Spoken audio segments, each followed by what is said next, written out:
asistencia a todo el mundo a esta nueva charla del ciclo de conferencias más temáticas del departamento. Y bueno, hoy contamos con una conferenciante de lujo, la profesora María Gracia o María Manzano Arjona, o Mara para sus amigos, para los amigos, catedrática de Lógica y Filosofía de la Ciencia de la USAL y premio María Maeztu a la excelencia investigadora en el 2008. Bueno, pues el departamento, ante todo el Departamento de Matemáticas, quiere darte las gracias porque desde el primer momento pues, te has prestado a colaborar en este proyecto y por eso digamos que estamos enormemente agradecidos. Y permitidme rápidamente una especie, un pequeño semblante de nuestra conferenciante para los que no las conocéis. ¿Qué veis? Es matemática de formación, la profesora María Manzano se doctoró en la Universidad de Barcelona hace ya años. Eso es falso. ¿Eso es falso? Ah, pues bien. Pues ya le he dicho que me corrija porque lo he tenido que sacar aquí por aquí. Bueno, se doctoró en la tesis Sistemas Generales de la Lógica de Segundo Orden. Creo que sí es cierto, bajo la dirección del profesor Jesús Mosteiro. Ha sido becaria Fulbright en Berkeley. Señalo esto porque mientras esa estancia creo que conoció tanto a, digamos, a dos de los grandes matemáticos y filósofos de la ciencia, a Alfred Tarski y sobre todo a Leon Henkin. Tarski es uno de los... es considerado uno de los lógicos más grandes de todos los tiempos, junto a Frege y Gödel. Y Leon Henkin, que es, creo que como señalaba, es su mentor, pues tiene un teorema conocido, teorema de completitud de los sistemas lógicos de primer orden, o bueno, ya nos hablabas un poco de ello, cualquier cosa. Bueno, ha estado en muchos sitios viajando y evidentemente tiene un número enorme de publicaciones relacionadas con el campo científico. Teoría de modelos, lógica de orden superior, nociones de completud en lógica proposicional híbrida, sistemas lógicos, incluso historia de la filosofía de la lógica. Ha escrito varios libros recomendados para nuestros alumnos, algunos que estén interesados. Hay un libro, Teoría de modelos, de Alianza, que está agotado, pero tiene su versión traducción al inglés. Tiene también un libro en Cambridge University Press, de extensiones de lógica de primer orden, una lógica para principiantes con una colega, Antonia Huerta, ¿no? Bueno, recomendables a todos. Y también señalo que tiene trabajos en un poco de historia relacionados con el trabajo y la obra de Leon Henkin, digamos, especialmente, digamos, para ti, digamos, que tendrá. Bueno, y termino ya, digamos, que lógicamente ha impartido clases, docencia en las titulaciones de filosofía, pero señalo también en las titulaciones y posgrado de informática y automática, simplemente pues aplicando toda la lógica matemática pues a sistemas informáticos, inteligencia artificial, sistemas inteligentes, lógica para la red, etc. Participa en máster de lógica y filosofía de la ciencia, ha sido coordinadora, y también en máster de sistemas inteligentes, que es aplicación, digamos, de todo su trabajo, este tipo de técnicas, lógica matemática, a los sistemas informáticos, el e-learning, software educacional, etc. Bueno, con ese resumen, hoy tenemos la oportunidad de oírle impartir su docencia sobre estos temas en su charla de gracia y demostración. Espero que os guste, pero también sobre todo que os apasione. María.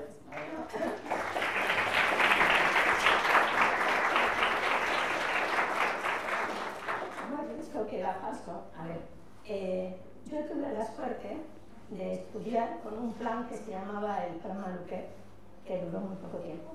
Entonces, en este plan tú podías elegir todas tus asignaturas. Y entonces yo elegí una mezcla entre matemáticas, filosofía y lingüística, que para mí tenía mucho que ver con lo que quería hacer.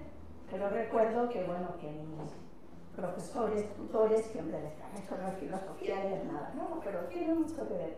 Y entonces esta fue la combinación que yo hice. Después en Berkeley, pues claro, seguí en la formación matemática y tal. Bueno, era simplemente decir que... No, hombre, te lo aclaro, no. Como te he dicho que no, pues... Bueno, pues entonces, perdón, voy a hablar de verdad y demostración. O sea, para empezar, bueno, una cosa así intuitiva, ¿qué es esa cosa llamada lógica? Bueno, pues la lógica pues, se le supone como una especie de juez universal. O sea, la imagen común de la lógica pues es un juez que dirime todas las cuestiones, ¿no? La lógica se identifica con las inferencias ineludibles que nos obligan a todos. Entre sus reglas destacan el modus ponens, que nos permite extraer B a partir del condicional A, entonces B y A, Y por otra parte, cuando yo quiero probar B, pues se trata de encontrar un enunciado conocido A del que se siga. Por otra parte, otra regla famosa es la regla del modus tollens, que nos permite, a partir de un condicional y de la negación del subconsecuente, llegar a la negación del antecedente. Y eso nos serviría para refutar A, utilizando el condicional y la negación de B. O sea que, en principio, se trata de encontrar un enunciado falso tal que A implique B. Bueno, entonces esto se puede aplicar en muchos contextos. Normalmente mis alumnos de filosofía y de informática antes, porque yo daba antes ¿cómo se llamaba? Bueno, en informática, aparte de dar clase en el máster, que es lo que doy ahora, daba también asignaturas antes. Y entonces, pues los alumnos que estudiaban lógica, matemática inicial, pues normalmente hacíamos varios tipos de problemas que ellos planteaban, y esto es uno. Son los ejercicios de mafia. Se trataba de encontrar una situación, o sea, de describir una situación y de encontrar a los culpables. Esto lo puso uno de ellos. Es el asesinato de Vito Corleone, de la familia Tattaglia. Los principales sospechosos son sus 3 hijos varones. Entonces sabemos que Michael siempre acompaña a sus hermanos en las situaciones de peligro. Por otra parte, que Sonia es culpable si Fredo no tuvo nada que ver, y que Michael es inocente si Fredo es culpable. Entonces, en lógica proposicional, si ponemos S, F y M para indicar S es culpable, F es culpable, etc., pues el primer enunciado lo formalizaríamos diciendo: si Sonia o Fredo son culpables, Michael también. El segundo pondríamos: si Fredo es inocente, Sonia es culpable. Y el último: si Fredo es culpable, Michael es inocente. Entonces, utilizando esa información, decimos, bueno, si Fredo fuera culpable por C, Michael sería inocente. Pero entonces, aplicando modus tollens sobre A, tendríamos que Sonia y Fredo son inocentes. Pero por B, si Fredo es inocente, Sonia es culpable. Si me voy a otra vez, si Sonia o Fredo son culpables, Michael también. He llegado a la conclusión de que los culpables son Sonia y Michael. ¿Vale? Bueno, la lógica también estuvo desde el principio de los tiempos. He cogido un razonamiento de Lietzi, del libro de la perfecta vacuidad, de filosofía zen, que decía: Tandegin le preguntó allí, ¿existían las cosas al principio de los tiempos? Y el otro le respondió: si al principio de los tiempos no existieran las cosas, ¿cómo sería posible que existieran hoy? Con idéntica razón, los hombres del futuro dirían que no existían las cosas. Entonces, bueno, la primera cosa es que esto se formula mejor en una lógica que es modal y híbrida. O sea, que es modal significa que, por ejemplo, delante de un enunciado, si yo coloco este cuadrado, quiero decir en todo momento anterior, ¿vale?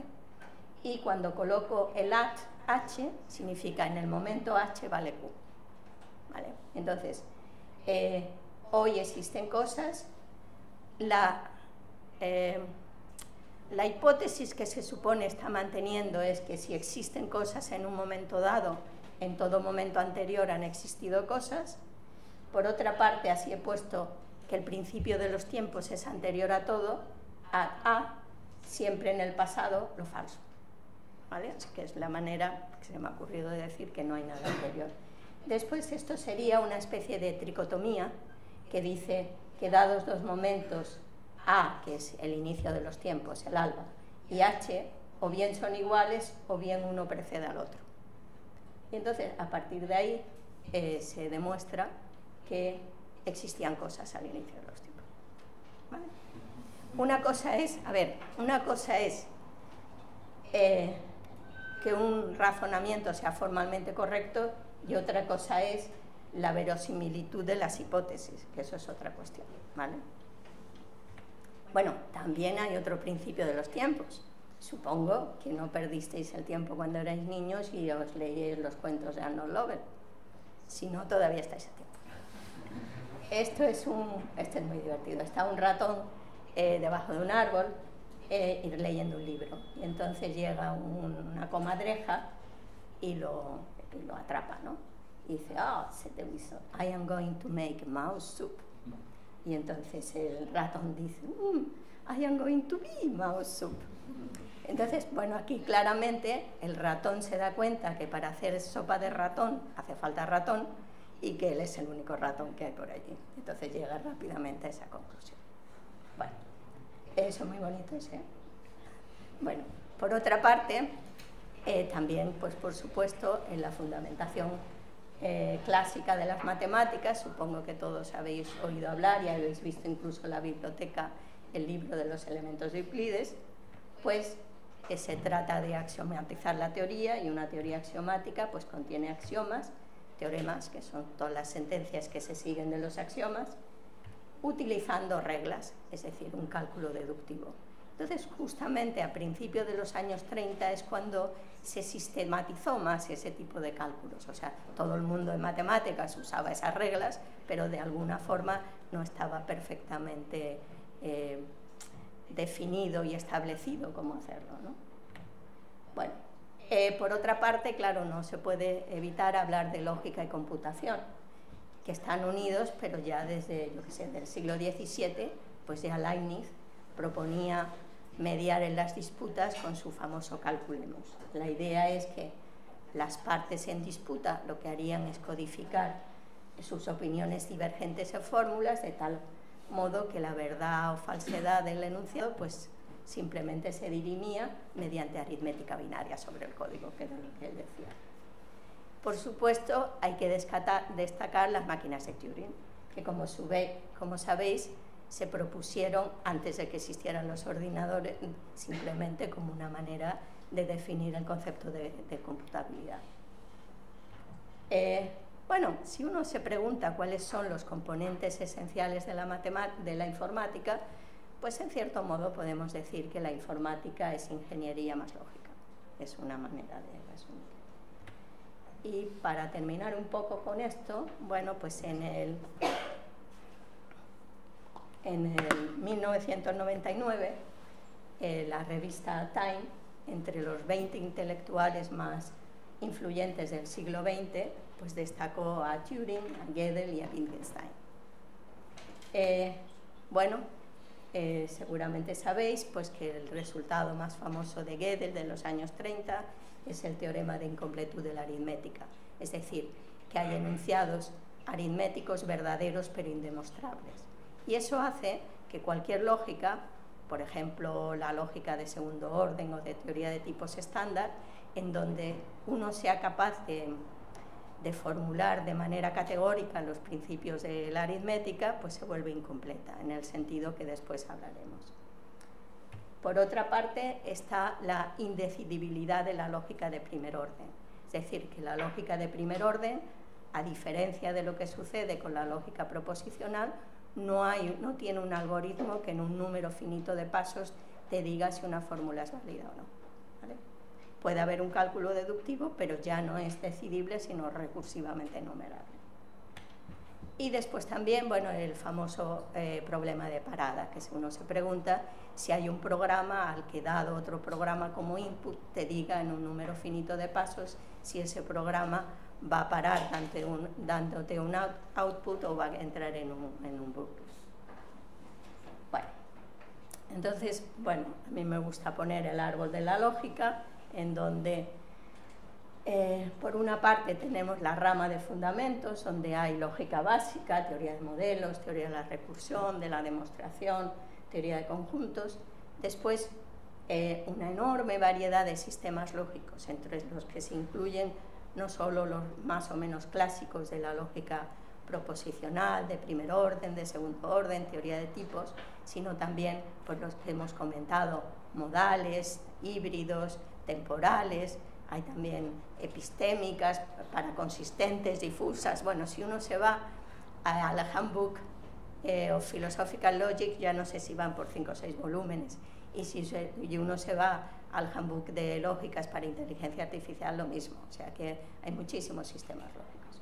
Por otra parte también aquí cabe destacar pues, las aplicaciones, que normalmente pues, se aplica a la informática y a la lingüística, y después, claro, estudios sobre la lógica, que pueden ser filosóficos, históricos o a veces incluso de tipo de corte pedagógico.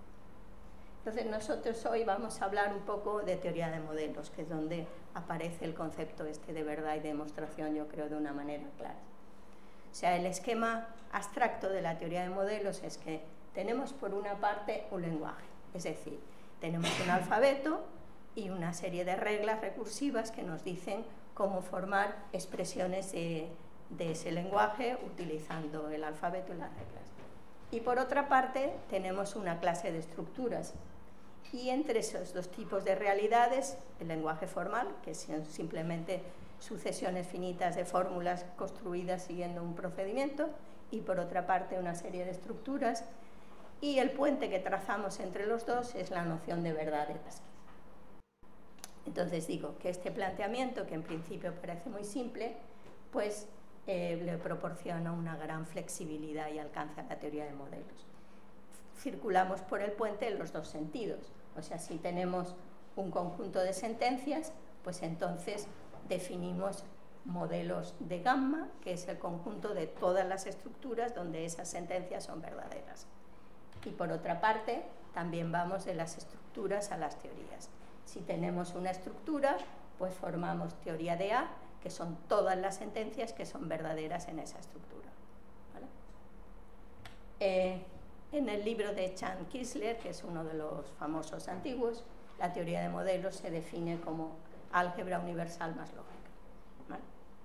Entonces, bueno, este es Tarski, que nació en Polonia y en el año 39 estaba en América en un congreso y entonces ya nunca volvió a Polonia, por razones que todos conocéis. Entonces, en el año 42 creó The Grouping Logic and the Methodology of Science, que sigue existiendo y sigue funcionando muy bien, que fue uno de los centros pues, pioneros de la lógica. Como digo, fue el gran impulsor de la teoría de modelos. Básicamente, siempre se le atribuye, y es cierto, la definición de los conceptos semánticos de verdad y consecuencia. A ver, no es que la idea intuitiva no existiera. Obviamente, cuando alguien estaba dando un cálculo deductivo, pues pensaba que cuando ponía una conjunción eso significaba que los dos eran verdaderos, o cuando ponía un cuantificador universal significaba que valía para todos, pero no tenía una precisión matemática. Y de esa manera, al definirlos de una manera precisa, pues adquieren lo que podríamos decir carta de ciudadanía, que deja de estar proscrita la semántica. Yo recuerdo, hay un libro bastante bueno de lógica, que se llama, como casi todos entonces, Introduction to Mathematical Logic, ¿era de Church? Sí, creo que era de Church. Y entonces ahí te va diciendo, cuando te pone algo de semántica, lo pone con un tipo de letra distinto, en fin, en otro tipo y tamaño, diciendo, cuidado, esto no es el sistema logístico, esto es la semántica, como diciendo, no te confundas, ¿no? Y sí que hubo una cierta prevención durante mucho tiempo. Bueno, también Tarski le dio el nombre de teoría de modelos en un congreso en el 54. Otra cosa interesante es que desarrolló las álgebras cilíndricas, que son unas álgebras creadas en principio para... La pretensión, yo creo, era que mantuvieran con la lógica de primer orden una relación similar a las álgebras de Boole con la lógica proposicional. Y bueno, y como digo, también creó el primer grupo de investigación sistemática en esta disciplina. No quiere decir que los resultados de teoría de modelos aparecieran todos a partir de los años 50, no. Muchos resultados de la teoría de modelos ya existían desde los años 30 o incluso antes. Pioneros en esa disciplina, pues bueno, se pueden mencionar a estos, hay muchos más, por supuesto, y muchos de ellos estuvieron en Berkeley con Tarski en el grupo. Por ejemplo, Henkins, Vogt, Craig, Addison, todos esos estaban en el grupo, unos en filosofía y otros en matemática, pero estaban, porque yo creo recordar que Craig estaba en filosofía y Addison y Henkins estaban en matemáticas. Bueno, entonces vamos al concepto, a la definición del concepto de verdad, ¿vale? Bueno, aclarar algo que después veréis en la bibliografía. Normalmente, por lo menos los filósofos, cuando hacen referencia al concepto de verdad de Tarski, siempre hablan de un artículo del año 33. En realidad, el que nosotros aplicamos es más bien un artículo del año 57, porque es el concepto de verdad en una estructura, no el concepto de verdad, así digamos. La diferencia que hay entre los dos artículos, pero bueno, esto es ya un detalle, es que en el primer lenguaje es más parecido a un lenguaje tipo Russell, y entonces no hay constantes no lógicas, no hay predicados, no hay funciones, todos son variables, y entonces se parece un poquito más al concepto de validez que al concepto de verdad, y el que nosotros usamos es el del año 57. Bueno, entonces, el primer problema que hay que resolver, el problema de la paradoja del mentiroso, ¿vale? Bueno, parece que un candidato natural a la definición de verdad, es decir, para cada x es verdadero si solamente se da x, o sea que la sentencia la nieve es blanca es verdadera si solo si la nieve es blanca. Claro, eso lo medio formalizamos así, y en particular para cualquier sentencia, esa sentencia es verdadera si solamente es IQ. Pero claro, si en el lenguaje yo puedo expresar estoy mintiendo, es decir, si yo tengo una sentencia P que dice de sí misma que no es verdadera, pues yo llego a una contradicción. Entonces, las contradicciones, bueno, había mucha prevención porque las contradicciones pues se echaron al traste, supongo que os han contado la paradoja de Russell, echaron al traste pues el sistema de Frege en un primer momento, después en cierto modo, pero no cae en paradoja, el teorema de Gödel está también basado en una autorreferencia, o sea que hay, digamos, mucho cuidado porque en el momento en que en un sistema lógico clásico tiene una contradicción, entonces todo se puede demostrar ahí, no te sirve absolutamente para nada, ¿vale? Entonces, ¿cómo se evita la paradoja del mentiroso? Bueno, pues Tarski lo que hace es distinguir entre el lenguaje objeto y el metalenguaje.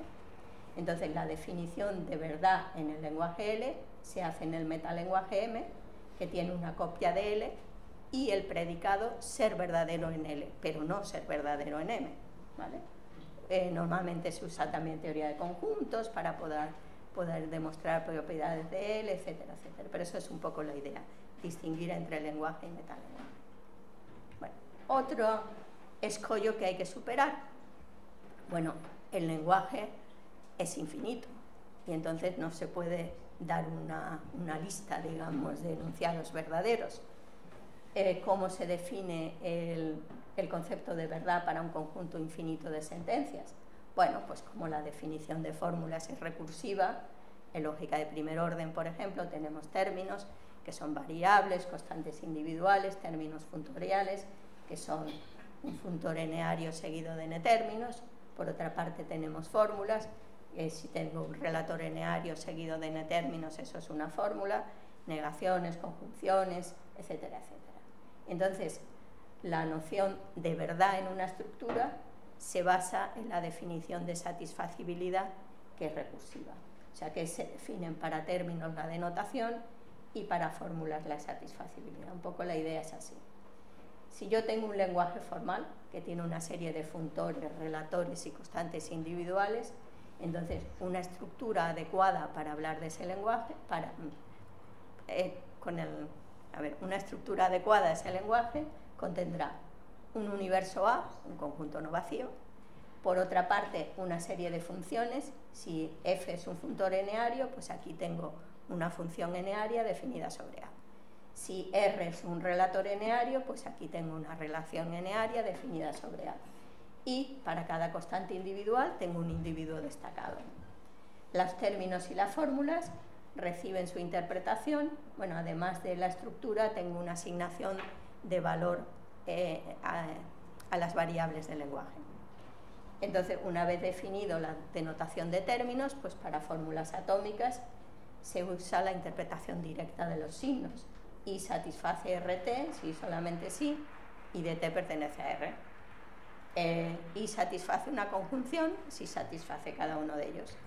satisface una fórmula cuantificada si para cada individuo del universo la interpretación, esta variante, que en donde te aseguras que a la X la van a mandar a ese individuo, satisface la fórmula C. Decimos que un conjunto es satisfacible si solo si hay una interpretación que las hace simultáneamente verdaderas. Pero claro, esta definición nos dice en qué condiciones la fórmula es verdadera, pero no nos dice si la fórmula es verdadera o no. ¿Vale? Bueno, actualmente distinguimos entre validez, que significa que para cada estructura la sentencia es verdadera. Como veis, las fórmulas válidas, ya ahora volveremos sobre ello, no son nada informativos. Te dicen para todo X, R de X implica R de X. Vale, pues muchas gracias. Es como el chiste del ascensor, que dice sube o baja, y dice verdadero. Por otra parte, el concepto de verdad en una estructura, que entonces esta fórmula es verdadera en la estructura G. En este caso decimos que G es modelo de esa fórmula. O sea que validez es verdad en toda estructura. Consecuencia, decimos que C es consecuencia de un conjunto de fórmulas gamma y se escribe así con este signo en medio, si todo modelo de gamma lo es de C. ¿Vale? Claro, pero nosotros decimos, bueno, para verificar si C es consecuencia de gamma, tengo que ir estructura por estructura comprobando que siempre que las hipótesis son verdaderas, la conclusión también. Eso no se puede hacer, porque el conjunto de estructuras es infinito. Entonces, claro, la pregunta inmediata es si hay otro procedimiento. Y la respuesta es que sí, que se puede usar un cálculo deductivo. ¿Vale? Entonces, bueno, normalmente cuando a la pregunta de qué es un sistema lógico, se suele responder de esta manera. Un sistema lógico consta de 3 componentes, que son una clase de estructuras, un lenguaje adecuado para describirlas, una relación de satisfacción que determina qué condiciones una fórmula del lenguaje es verdadera en una estructura, y por otra parte un cálculo deductivo. ¿Vale? Pero claro, hay muchos cálculos deductivos. Hay cálculo para la lógica de primer orden mismo. Hay cálculos axiomáticos, de tableaux, de secuentes, de deducción natural, de resolución. Bueno, yo qué sé, hay muchísimos cálculos deductivos. ¿Vale? Yo os voy a poner uno que es muy fácil, que los alumnos se aprenden un día, en una mañana, porque es inmediato. O sea, es el cálculo de árboles, ¿vale? Entonces, las reglas, pues tenemos estas reglas para cada conectiva y su negación. Si cogemos solo conjunción y disyunción como primitivas, por ejemplo, pues si yo tengo A y B, pues pongo A, B, una debajo de otra. Si tengo la negación de A o B, pues pongo no A, no B. La regla de la doble negación, que me permite eliminarla. Y por otra parte, las reglas de ramificación, que si tengo una disyunción, abro 2 ramas, en una pongo A y en otra B, y si tengo una conjunción negada, pues pongo no A, no B, cada una en una rama. Por otra parte, las reglas de cuantificación, que si tengo para todo X A de X, entonces puedo poner A de T cuando T es un término, y si lo tengo negado, pues entonces puedo poner no A de C, pero yo tengo que garantizar, por así decir, el anonimato de ese individuo, y entonces tiene que ser una constante que no haya aparecido en la rama. ¿Vale? Por otra parte, si en el lenguaje tengo también igualdad, pues tengo una regla de reflexividad. En cualquier momento, para cualquier término, puedo poner T o T, A y T igual a T, y tengo una regla de reemplazo. Si yo sé que A de T y T es igual a tau, pues puedo poner A de tau. ¿Vale? Y por otra parte, la regla de cierre, que me dice que siempre que tengo una contradicción, o bien un enunciado es su negación, o si en el lenguaje tengo estas constantes para lo falso o para lo verdadero, esto, pues se puede cerrar. Entonces, es un procedimiento refutativo. Es decir, si yo quiero demostrar A partir de gamma, lo que hago es un tabló cerrado de gamma unión no A. Entonces, si se cierran todas las ramas, entonces he demostrado A partir de A. Y también, si quiero demostrar A como teorema, lo que hago es el tabló de no A. ¿Vale? Y entonces este es el cálculo deductivo, que como digo es muy sencillo. Tiene la ventaja, por ejemplo, que la parte proposicional directamente, o sea, es fácilmente implementable, porque la parte proposicional siempre el árbol termina, porque al aplicar las reglas te va quedando una fórmula más pequeña y al final te queda o bien todas cerradas o bien el contraejemplo en la rama abierta. Y entonces directamente cuando terminas el tabló sabes si se sigue o no. O sea, o lo tienes cerrado o lo tienes abierto con el contraejemplo. Entonces, en ese sentido, está bien porque son fácilmente implementables. En lógica de primer orden, claro, puedo tener ramas infinitas, porque si tengo para todo X lo que sea, puedo ir sustituyendo y si no atino con el que es, pues la cosa se puede... O sea, no sé si es que no se va a cerrar o es que no se cierra. ¿Vale? Bueno, entonces recapitulemos. O sea, los conceptos de verdad y consecuencia son básicos, pero el método semántico dista de ser eficaz. Entonces, para paliar ese problema, hemos introducido un cálculo deductivo. En vez de demostrar que A es consecuencia semántica de gamma, lo que hago es demostrar A partir de gamma en el cálculo. ¿Vale? En vez de demostrar la validez, lo que hago es demostrar que es un teorema. Pero claro, digo, bueno, hay muchos cálculos deductivos, ¿vale cualquiera? Claro, primero se pedirá corrección, es decir, que si demuestro algo en el cálculo deductivo, efectivamente ese algo sea consecuencia de esas hipótesis, es decir, que no induzca errores. Eso es lo mínimo, digamos, que se le puede pedir a un cálculo deductivo, que te puedas fiar de él. Por otra parte, también se le suele exigir completud, es decir, que si A es consecuencia semántica de gamma, haya una demostración en tu cálculo, es decir, que el cálculo sea de aplicabilidad general, que te valga en todos los casos. ¿Vale?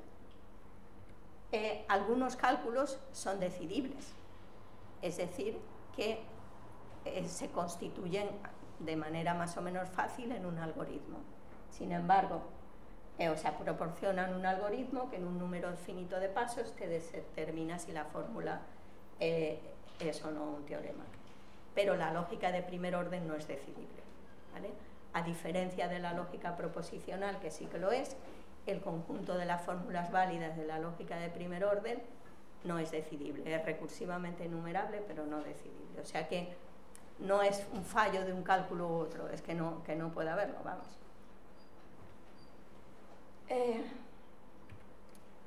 Bueno, pensado de otra manera, si nosotros usamos la semántica, obtenemos el conjunto val de todas las fórmulas válidas. Usando el cálculo deductivo, pues obtenemos el conjunto teo de los teoremas lógicos, que son los que se deducen sin premisas en el cálculo. Entonces, claro, la pregunta inmediata es si coinciden esos conjuntos. Demostrar que el conjunto de las fórmulas válidas está contenido en el de los teoremas es el objetivo del teorema que hemos llamado de completud débil, se llama, en vez de consecuencia para validez, ¿no? Y demostrar que el conjunto de los teoremas está contenido en el de las válidas es el teorema de corrección. Cuando es correcto y completo son iguales. Entonces, bueno, dándole un poco vueltas al asunto, uno puede pensar, bueno, demostrar el teorema de completud tiene lo que podríamos ya decir una importancia teórica. O sea que, en cierto modo, no sabemos qué es una lógica hasta que no hemos identificado el conjunto de sus fórmulas válidas. ¿Vale? De alguna manera, se puede decir así en plan filosófico, que la logicidad reside en ese conjunto de fórmulas válidas. Ahora intentaré decir por qué. Por otra parte, obviamente tiene una importancia práctica. O sea, un cálculo deductivo que sea correcto y completo proporciona un procedimiento de generar el conjunto de las fórmulas válidas.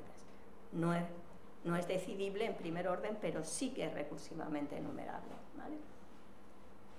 Bueno, entonces, por lo que decía de la importancia teórica. Imagina, yo tengo aquí, estos son fórmulas y estos son estructuras. O sea, yo tengo una colección infinita de estructuras y con cada estructura yo le asocio el conjunto de sus fórmulas, de su teoría, ¿vale? O sea, aquí digo, bueno, pues en esta estructura esta y esta son verdaderas, esta no lo es. Vale, pues entonces en ese dibujo, pues todas las fórmulas que son verdaderas en A están apareciendo.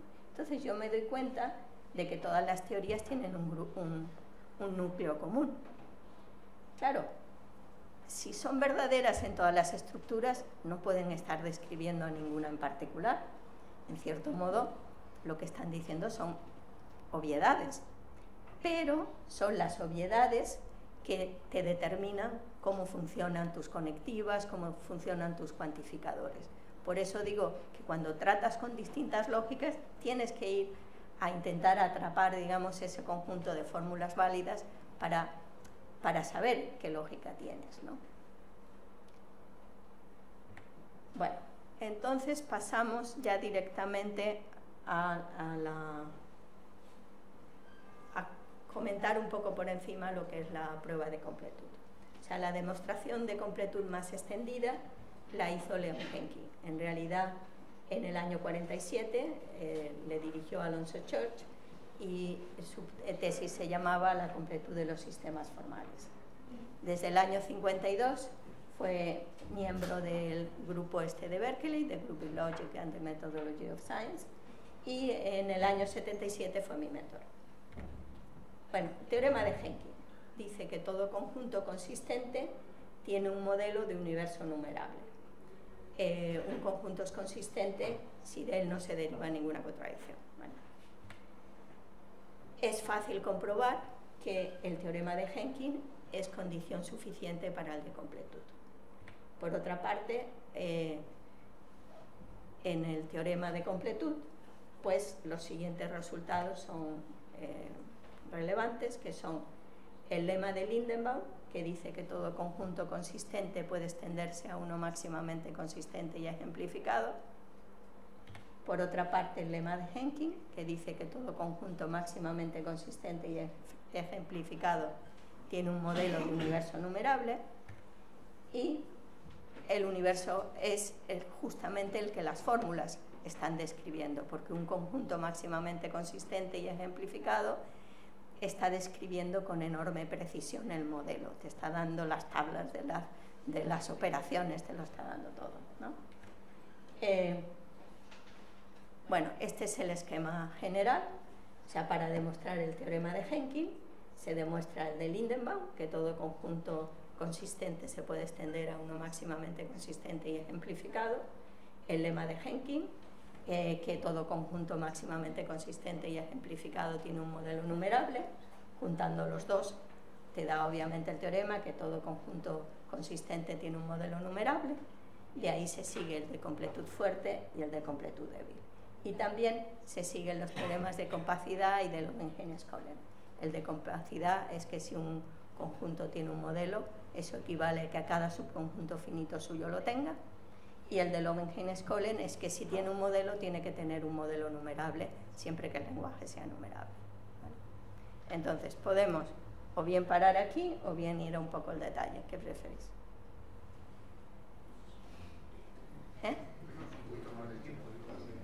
¿Vamos con un poco más de detalle? Vale.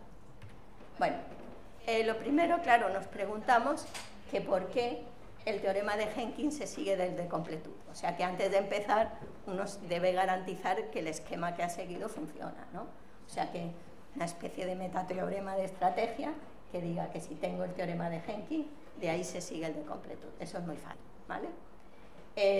Supongamos que A es consecuencia de gamma. Entonces, por definición, el conjunto formado por gamma y la negación de A es insatisfacible. Pero claro, el teorema de Henke decía que si era consistente tenía un modelo numerable, era satisfacible. O sea, si es insatisfacible, será inconsistente. Gamma unión no A es inconsistente por el teorema de Henkin. Entonces, si es inconsistente, bueno, se puede demostrar en el cálculo fácilmente que a partir de gamma se sigue A. ¿Vale? O sea que funciona. O sea que en este momento decimos, bueno, pues sí, el teorema de Henkin es condición suficiente del de completud fuerte y lo único que tenemos que hacer es demostrarlo, ¿vale? La pregunta es que cómo vamos a construir ese modelo, ¿vale? Bueno, primero, todo conjunto consistente se puede extender a uno máximamente consistente y ejemplificado. Bueno, tenemos un conjunto consistente, enumeramos todas las fórmulas de ese lenguaje, entonces, como delta sub 0, cogemos ese conjunto gamma, y como delta sub 1, lo que hacemos es, nos quedamos con el delta sub n, si al añadirle la fórmula se vuelve contradictorio, se le añadimos si es consistente y la fórmula no es una particularización, y además de añadirle la fórmula, le añadimos el núcleo de la fórmula donde la variable la he sustituido por un ejemplo testigo en el caso de que la fórmula sea una existencial. Entonces, de esta manera, el conjunto delta es la gran unión de los delta n, que se puede demostrar con facilidad que es máximamente consistente, es decir, que está a punto de explotar, le añades una fórmula y se vuelve inconsistente, y que es ejemplificado, es decir, que siempre que tienes una fórmula, existe un X tal que algo, tienes un algo que lo cumple, ¿vale? Bueno, sí. Lo que había dicho, es máximamente consistente, y eso quiere decir que cada sentencia, o ella su negación, están ahí, pero no las dos. Y es ejemplificado, lo que decía, todos los existenciales tienen un ejemplo. Bueno, entonces ahora se trataría de construir el modelo. Claro, la primera pregunta es, ¿qué individuos vamos a poner en ese universo? Bueno, en principio, la naturaleza de los objetos que constituyen el universo es completamente irrelevante. Eso se desprende de un teorema de isomorfía y es lo que caracteriza el álgebra, no nos importa que sea. Y si en el lenguaje no tenemos igualdad, pues los elementos del universo van a ser justamente los términos del lenguaje. ¿Qué relaciones y funciones ponemos en la estructura? Pues en cierto modo utilizamos a delta como el oráculo de Delfos, le preguntamos, ¿vale? O sea, dos individuos están relacionados si en delta hay una fórmula que te dice que lo están. Y por otra parte, los valores son los que están explicitados en las fórmulas de delta. O sea, para un lenguaje sin igualdad, los términos. Si tuviéramos igualdad, entonces ponemos clases de equivalencia de términos, ¿vale? Y la equivalencia es ser iguales a los ojos de delta, digamos, por decirlo así. Pero bueno, si no los tenemos. Tenemos como universo los términos del lenguaje, entonces estos son las funciones que corresponden al funtor G, y estas son las relaciones que corresponden al relator S. El universo, digo, es el conjunto de los términos del lenguaje, y para cada funtor G, la relación G aplicada a los individuos tau sub 1, tau de mu de i, es justamente el término G de tau sub 1, tau de mu de i. Es decir, yo quiero definir una función que va de tuplas de términos en términos, porque es una función sobre el universo. Y yo lo único que hago, digo, esa función, cuando cojo estos términos, que en este caso están jugando el papel de objetos del universo, los mando a este término, que es un objeto del universo, porque mi universo lo que tiene son términos, ¿vale? Y por otra parte, cuando para definir un relator, SJ super B, digo, pues esta tupla de elementos están relacionados, pues lo que me diga delta. Si en delta tengo una fórmula que dice que están relacionados, pues los pongo y ya está. Y ese es el modelo que se construye. Y entonces es fácil el de demostrar el resto, pero esa es un poco la idea. Y yo creo que con esto termino, sí. Os he puesto aquí alguna bibliografía.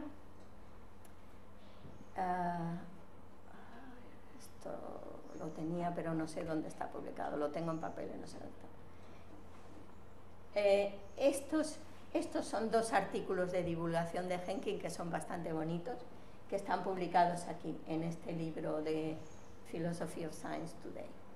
Después, este es un artículo al que todo el mundo hace referencia, que es un artículo de divulgación de Tarski, que se llama Verdad y Demostración, que lo publicó un poco más tarde que el artículo de Henkin, pero vamos, los dos están diciendo cosas relativamente parecidas. Por otra parte, yo recomiendo vivamente estas 2 entradas de la Stanford de Filosofía de Wilfrid Hodges, que él es un especialista en teoría de modelos, y estas 2 entradas están bastante bien, la de teoría de modelos y la que habla de las definiciones de Tarski. Por otra parte, bueno, esto es, claro, el teorema de Gödel. Bueno, la completud de la lógica de primer orden ya la había demostrado Gödel en los años 30, o sea que el resultado de Henkin no es nuevo. Lo que pasa es que la prueba de completud es la que después se ha aplicado en general porque es mucho más versátil.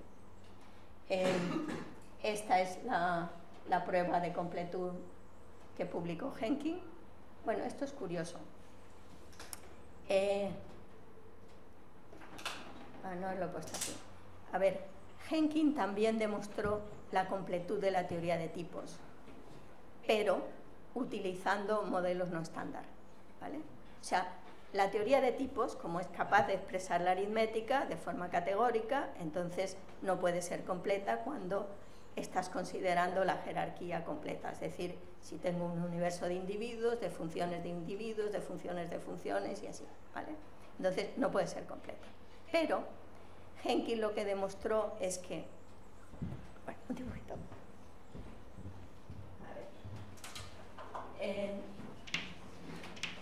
Tú tienes la clase de estructuras estándar, ¿vale? Entonces, con esa clase de estructuras estándar, el conjunto de las fórmulas válidas es muy grande, ¿vale? De tal manera que el conjunto de los teoremas de esa lógica, hay fórmulas que son válidas pero no son teoremas, ¿vale? Hay aquí fórmulas que son válidas y no son teoremas.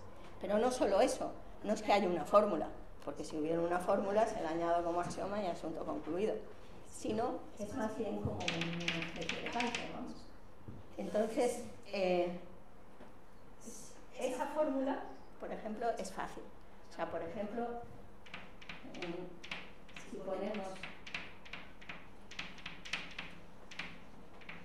Eso sería un condicional. Esos son axiomas de la aritmética. El cero no es el siguiente de nadie, que la función del siguiente es inyectiva, el axioma de inducción. Y esa es la fórmula de Gödel, que dice de sí misma que no es demostrable. Entonces, esa fórmula es válida, pero no se puede demostrar. Entonces, ¿qué es lo que hace Henkin? Entonces, Henkin lo que hace es admitir una clase de modelo mayor, las estructuras generales, de tal manera que tú admites no solamente estructuras donde tengas un universo, todas las funciones, sino también universos en donde tengas algunas funciones, pero no todas, cuando vas pasando arriba. Pero al menos te aseguras que tengas a todas las definibles en tu lenguaje formal.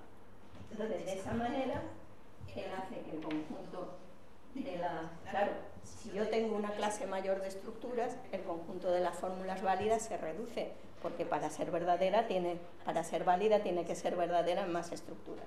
Entonces se reduce hasta coincidir exactamente con el conjunto de los teoremas lógicos.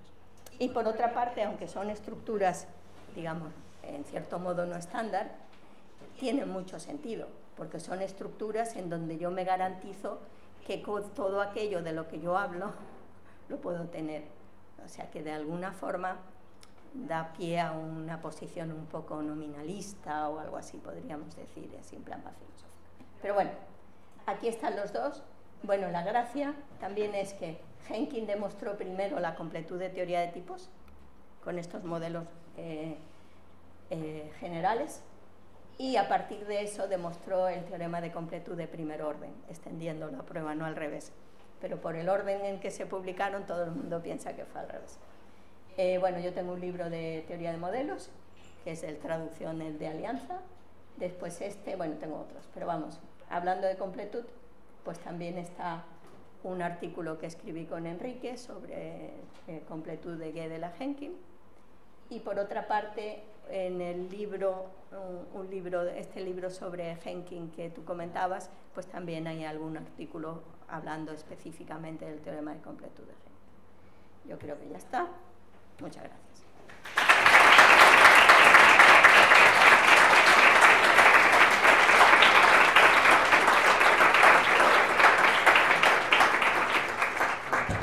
Muchas gracias, Mada. Sí. María, María, gracias de todas las posibilidades. Te reitero el agradecimiento del departamento, que no digamos por toda tu cortesía, tu tiempo.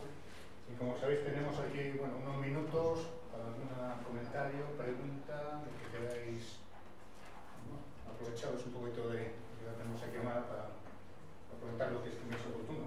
¿No se os ocurre ninguna pregunta? ¿Ninguna duda que esta pregunta? Sí. Preguntarte, bueno, simplemente desde el punto de vista de esta introducción que nos has dado, sí me ha llamado la atención que en algún enunciado hablas de enumerabilidad. Sí. En matemáticas tenemos una noción de enumerabilidad, que es en biyección con los números naturales. Pues una cosa es numerable y otra es enumerable, recursivamente enumerable, diría yo. O sea, numerable es esto, que sea biyectable, digamos, con los números naturales, y recursivamente enumerable sería cuando se puede generar de manera recursiva. Entonces, ¿quiere decir que hay lógicas en las que hay proposiciones y demás con conjuntos no numerables? Ah, sí, tú puedes tener un lenguaje que no sea numerable. Entonces tienes resultados parecidos, pero entonces, claro, en vez de decir que tiene, yo que sé, el teorema de Henkin, que todo conjunto consistente tiene un modelo numerable, pues entonces se adaptará, digamos, al lenguaje que tú tengas. Imagínate que quieres un lenguaje donde tengas nombres para todos los reales. Pues entonces, bueno, tendrás o incluso también hay lenguajes donde tengas fórmulas infinitamente largas, entonces también eso es una cuestión un poco rara. Pero claro, un cálculo, pues...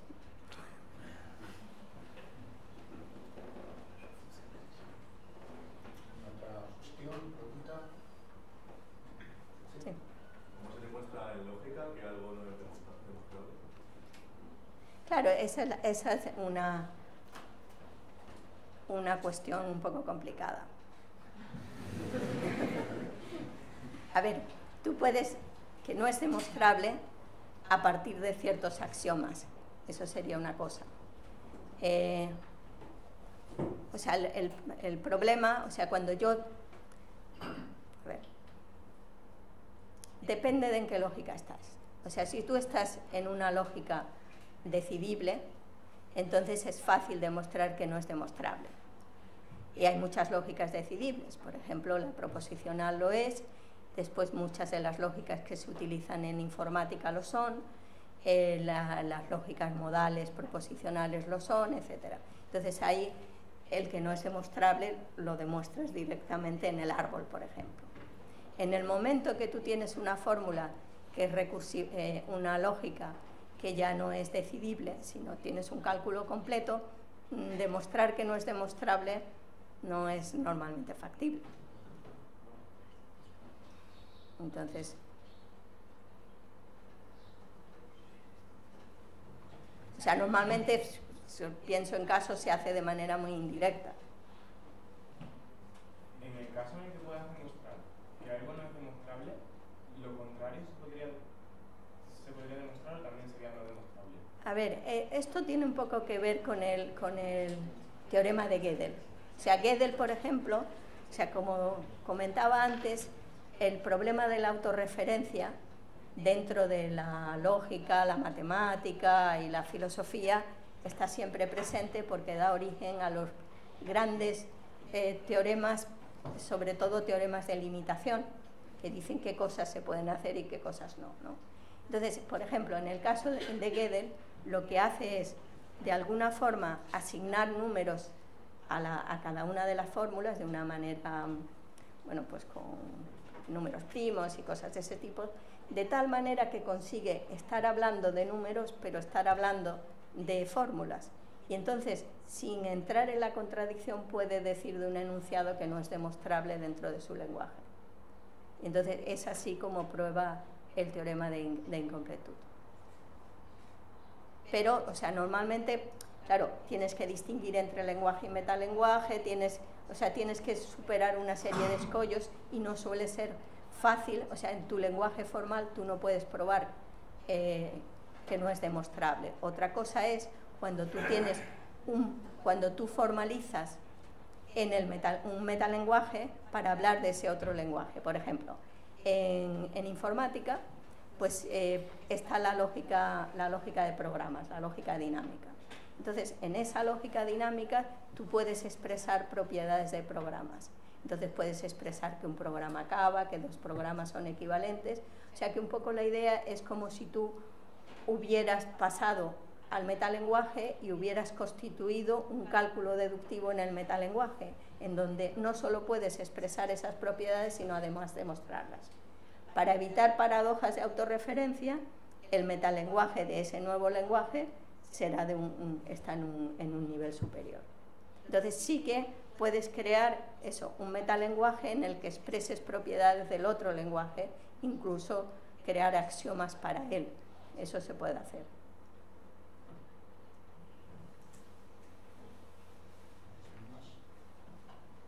Simplemente ya como profesor he puesto algunos, aparte de hablar.